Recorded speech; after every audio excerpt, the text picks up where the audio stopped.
Siempre existe conmoción dentro de una familia cuando se sabe que alguno de sus miembros padece epilepsia. Los psicólogos, con gran experiencia en el tema, aseguran que la percepción que tienen los padres y la familia de quien padece epilepsia determinará la clase de persona que será en su vida futura, pues en casa se aprende y adquiere la autoestima. Si eres el padre de un niño con epilepsia, recuerda que tu hijo no es otro, ni ha cambiado desde que el diagnóstico fue hecho. Es el mismo niño que hace unas semanas disfrutaba jugar a la pelota o a las muñecas. Si tú eres quien la padece, y eres adolescente o adulto, probablemente sabrás que todas las viejas creencias no son correctas, y quizá tienes muchas dudas sobre si debes manejar, beber, casarte o trabajar. La epilepsia no es una enfermedad, es un síntoma de un desorden del cerebro. Tampoco es una enfermedad mental, puesto que la mayor parte de las personas que la padecen son normales, y en muchos casos, la epilepsia es tratable o curable. ¿Tus familiares tienen ideas erróneas de la epilepsia o sienten que es una situación vergonzosa? La realidad es que quienes la padecen llevan una vida normal, pero deben acudir al médico para obtener un diagnóstico oportuno. Él solicitará estudios idóneos e iniciará el tratamiento adecuado durante el tiempo que se considere necesario.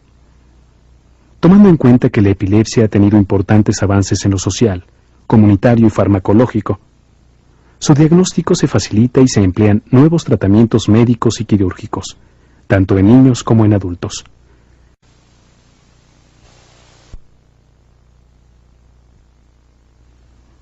¿Qué es la epilepsia? La Organización Mundial de la Salud y la Liga Internacional contra la Epilepsia la definen como una afección crónica de etiología diversa, caracterizada por crisis recurrentes debidas a una descarga excesiva de las neuronas cerebrales, asociadas eventualmente con diversas manifestaciones clínicas y paraclínicas. La epilepsia es quizá una de las dolencias humanas más incomprendidas. Es un trastorno del sistema nervioso central que se manifiesta a través de una crisis. Cuando una persona tiene tendencia a presentar crisis, mejor conocida como convulsión, se puede decir que tiene epilepsia. Las crisis epilépticas son causadas por una descarga súbita e inusual de energía eléctrica en el cerebro.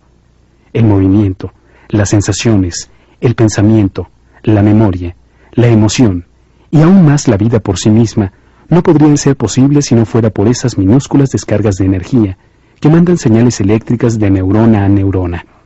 Algunas veces esas descargas son diferentes y una crisis es el resultado visible. A lo largo de la historia, los que padecen epilepsia han sido, según las épocas, evitados, temidos y despreciados. En algunos periodos se pensó que eran poseídos por el demonio, y en otras ocasiones fueron reverenciados y hasta adorados. Han existido grandes personajes de la historia que padecieron y ocultaron su epilepsia, tales como Napoleón Bonaparte, Alejandro el Grande, Julio César, Sócrates, Alfred Nobel y Tchaikovsky. Epidemiología. El Instituto Nacional de Neurología, Dr. Manuel Velasco Suárez, reporta que en México aproximadamente existen 1.800.000 personas con epilepsia, siendo más frecuente antes de los 15 años de edad en un 50% y un 16.3% en adultos jóvenes. Causas de la epilepsia. La epilepsia se puede adquirir por diversas causas. En un 60% no se encuentra la causa específica. Estas son llamadas epilepsias idiopáticas o criptogénicas, que pueden ser heredadas. La epilepsia puede ser causada por algún accidente, infecciones, crisis por fiebres, trauma durante el parto, antes y después del nacimiento, ya que el bebé puede tener algún tipo de problemas como infección, falta de oxígeno o sufrimiento fetal. Las enfermedades infecciosas del cerebro pueden ocasionar crisis tales como la encefalitis o meningitis. También causan epilepsia las intoxicaciones por plomo, mercurio, alcohol y cocaína. En niños mayores y adultos, el trauma craneal es una causa frecuente de epilepsia.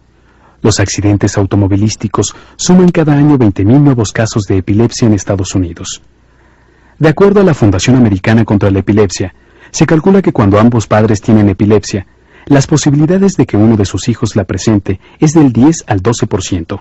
Si solo uno de los padres la padece, la probabilidad es del 6%. Crisis parciales simples. Se caracterizan por la rapidez de las sacudidas de una parte del cuerpo, o la distorsión de la percepción de las cosas que ve, escucha, saborea, huele o siente la persona que presenta la crisis. La conciencia no se afecta. La persona permanece despierta y consciente, pero no puede controlar los movimientos producidos por la crisis. La sensación inusual que siempre ocurre antes de iniciar la crisis se llama aura. Crisis parciales complejas. Se caracterizan por alteraciones de la conciencia. La persona no sabe lo que está haciendo durante la crisis. Parece como si estuviera en un sueño o en un estado de trance, y no pudiera hacer nada por seguir instrucciones. Puede tocar su ropa, mover sus labios y hacer movimientos con sus brazos y piernas. Camina en círculos, se levanta y se sienta sin razón aparente. Puede empezar a correr, gritar o murmurar cosas sin sentido. La crisis en sí dura 1 o 2 minutos, pero la persona puede permanecer confusa o agitada por más tiempo. Crisis generalizadas. Las crisis generalizadas, tónico-clónicas, llamado también el gran mal, afectan todos los músculos y funciones motoras del cuerpo.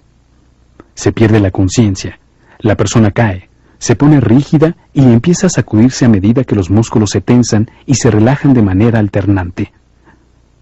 La respiración puede detenerse fugazmente y la piel puede ponerse morada. Después de 1 minuto o 2, la sacudida disminuye lentamente y se detiene. Se inicia nuevamente la respiración normal y lentamente se recupera la conciencia. Un término viejo para esta clase de crisis es el ataque. La crisis de ausencia. Son periodos cortos de pérdida de la conciencia, en los que el paciente tiene la mirada fija, en blanco. Durante la crisis, la persona ignora su entorno y no responde. Se presenta frecuentemente en niños. Inicia y termina de manera abrupta, durando unos pocos segundos. Las crisis atónicas. Producen una pérdida súbita del tono muscular. En algunos niños, todo lo que sucede es una repentina caída de la cabeza. Otros pueden caer al suelo. Ambos tipos de crisis pueden causar daño a la cara o cabeza, y puede llegar a ser necesario usar un casco que lo proteja hasta que las crisis sean controladas. En las crisis mioclónicas aparece una breve sacudida involuntaria de los músculos. Algunas ocasiones involucra todo el cuerpo a la vez, y en otras solo la cara o brazos. Puede ocurrir solo una crisis o muchas crisis. El espasmo infantil ocurre en bebés. Usualmente inician antes de los 6 meses de edad. Los niños llevan repentinamente sus rodillas hasta su estómago, con una clase de movimientos de navaja, levantando los brazos al mismo tiempo. Si está sentado, su cabeza y brazos pueden caer hacia adelante como si estuviera saludando. Los espasmos infantiles pueden confundirse con cólicos. ¿Cómo se reconoce a la persona que tiene epilepsia? Pérdidas breves de atención que hacen parecer que el afectado se encuentra en el limbo. Caídas repentinas sin razón. Incapacidad de hablar o responder en breves momentos. Aturdimiento y confusión en su comportamiento. Cuando se les despierta del sueño, aparece somnolencia poco usual e irritabilidad. Movimientos repetidos de la cabeza. Parpadeo rápido. Movimientos repentinos en los bebés, tales como doblarse, arquearse, curvar el cuerpo cuando están sentados o extender las manos hacia arriba como para alcanzar algo. Dolores de estómago repentinos seguidos de confusión y somnolencia. Movimientos bruscos de los músculos de los brazos, piernas y cuerpo,